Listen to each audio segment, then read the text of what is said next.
एक आदमी की जरूरत कितनी होती है बताओ? कपड़े लत्ते ये तो रोजे ही इतना मिलते हैं कि आपके मन को रखने के लिए पहनना पड़ता है। अब ये जिसने दिया है, अब एक दिन न डालूं मैं अपने ऊपर, इतना मुश्किल से बना के दिए थे, एक दिन पहने भी नहीं।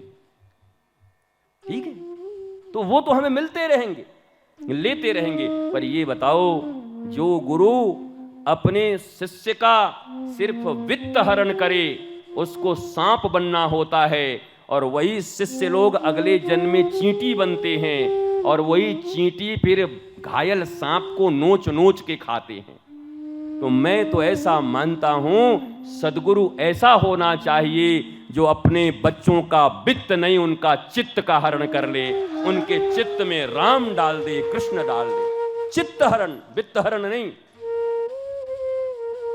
और वित्त ही के लिए तो हमारे पास बैठे हो, तो वित्त दोगे क्या? इसमें से कौन ऐसे है जो दोनों हाथ उठा के कहते महाराज जी वित्त ही वित्त है, महाराज जी बड़ा आजकल कष्ट चल रहा है, दुकान नहीं चल रहा है, थोड़ा इनकी कमाई रुक गई है, थोड़ा इंक्रीमेंट बढ़ जाता, थोड़ा वो घर बन जाता। सभी तो वित्त के लिए ही बैठे हैं। भाई देखो, दुनिया में एक राजा मिले, एक भिखारी मिले तो काम बन सकता है, और दो सुदामा ही मिल जाए तो? सुदामा और सुदामा का मिलन होता तो इतनी लंबी कथा बनती। एक द्वारिकाधीश हैं और एक सुदामा है, ठीक है, तो दोनों मिल जाए एक जैसा। अंधा गुरु बहरा चेला, मांगे गूढ़त देवे ढेला, काम बनेगा? इसलिए गुरु का काम है ज्ञान की बातें तुम्हारे हृदय के भीतर सिद्धांतों के माध्यम से प्रविष्ट करा देना। पर मानना न मानना फिर तो बात ही अलग है। जो मान ही ले तो फिर उसकी बात ही बन जाए। प्रवचन सुन लेना, गुरु को सुन लेना और गुरु को मान लेना, ये दो बातें। गुरु को सुन लेना और गुरु को मान लेना, ये दो बातें। नहीं मानता कभी भी, रावण कभी नहीं मानता। जो इसके हित की बात करता है उस पर नाराज हो जाता है। हनुमान जी सदगुरु के रूप में आए, नाराज हो जाए। साक्षात कैलाशपति भोलेनाथ कुछ बोल दें तो सीधे इसे उठा दें। ऐसे उठा दिया, हड़कंप हुआ। पार्वती जी ने पूछा ये क्या हो रहा है? बोला चेला आया है। बोला क्या कर रहा है? बोला प्रणाम कर रहा है। बोला ऐसे प्रणाम होता है? रावण बोला हमको झुकना पड़े हमको पसंद नहीं है, माथा ही तो ठिकाना है ना, इसलिए उठा के माथे को ठिका दिया, फिर रख दिया। बाहर तेरो प्रणाम भाई। बताओ किसी के घर में बुलडोजर लगवा के उठवा दो और उठवा के कहो अब आओ इसको हमसे टच करवाओ, नमन है तुमको। बोला ऐसा नमन छोड़ दे भाई, पुर्जा पुर्जा हिल गया हमारे घर का। तो कैलाश उठा के प्रणाम कर लिया। वो कहा माथे में रख लिया? बोला हाँ ठीक है चलो। महाबली बलि था ना, रावण को बलि कहते थे, और बलि जो असली में बलि था वो महाबली था। अंगद जी सिपाही के रूप में समझाने गए थे, हनुमान जी संत के रूप में समझाने गए थे। हनुमान जी ने एक शब्द रावण से गलत नहीं बोला, और अंगद जी जाते के साथ रैपिड फायर जानते हो ना? हाँ, वो बोले कहां से आया बंदर? तो अंगद जी ने कहा तू कौन है रे दसकंधर?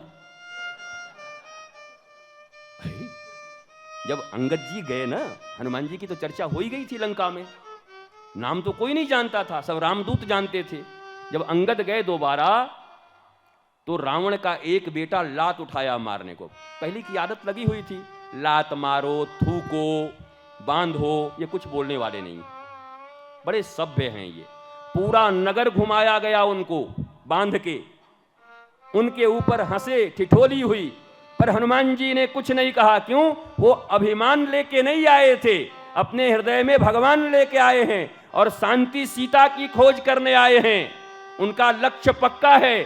बीच में आके गड़बड़ ने हम बेइज्जती करवाने थोड़े यहां पर आए, ऐसा कुछ नहीं है।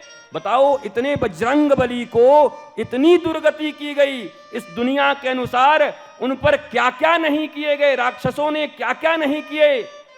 जैसे गधे पे बैठ के घुमाना होता है ना, वैसे पैदल घुमा दिया पूरे नगर में। कोई आलू फेंकता, कोई टमाटर फेंकता, कोई गालियां देता, कोई हंसता, हनुमान जी चुप। क्यों? हनुमान जी कह रहे हैं एक बार घूमना भी जरूरी है, क्योंकि दोबारा आना है। लक्ष्य पर निर्धारित हैं। लक्ष्य पर नहीं। एक माँ ने एक बच्चे को भेजा कि रसगुल्ला ले आ, घर में तेरे मामा आए हैं। बच्चा गया, आया ही नहीं। 3-4 घंटे के बाद पता चला कि बच्चा हॉस्पिटल चला गया। 20 साल का बच्चा था। बड़ा लड़ाई हो गई, माथा फूट गया। हॉस्पिटल में मैया गई, जाके पूछा क्या हुआ? बोला मैया मैं जा रहा था दुकान पे 3-4 लोग खड़े थे मोहल्ले के, उन्होंने तुम्हारे बारे में गलत बात बोला, मुझसे बर्दाश्त नहीं हुआ, मैंने मारपीट की, मेरा माथा फूट गया, मैं हॉस्पिटल में हूँ। फूटी हुई माथा पर मैया ने पटाख से एक झापड़ और मारा। और ये डॉक्टर भी बोला बड़ी खतरनाक मैया है तू, ऐसे क्यों कर रही है? मैया ने कहा ये अगर मेरा बेटा होता तो मेरी आज्ञा मानकर चाहे कोई अपमान करे मान करे रसगुल्ला लेकर घर आता, पर ये गुंडों का बेटा है, गुंडों ने मारपीट करना चाहा और ये मारपीट करके हॉस्पिटल चला गया, इसलिए मेरी औलाद नहीं हो सकता।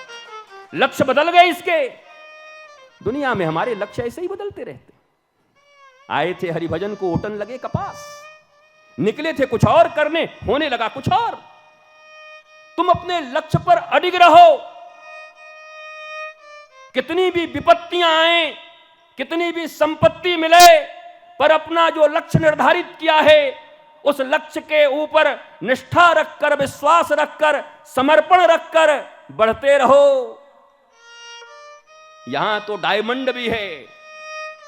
गुरु के पास डायमंड ही नहीं, पारस पत्थर भी है। पारस भी नहीं, पारस पत्थर का काम है लोहे को टच करे तो सोना बना दे, पर सदगुरु तो ऐसा है जिसको छू दे उसको ही सदगुरु बना दे। सद शिष्य ही सदगुरु होता है।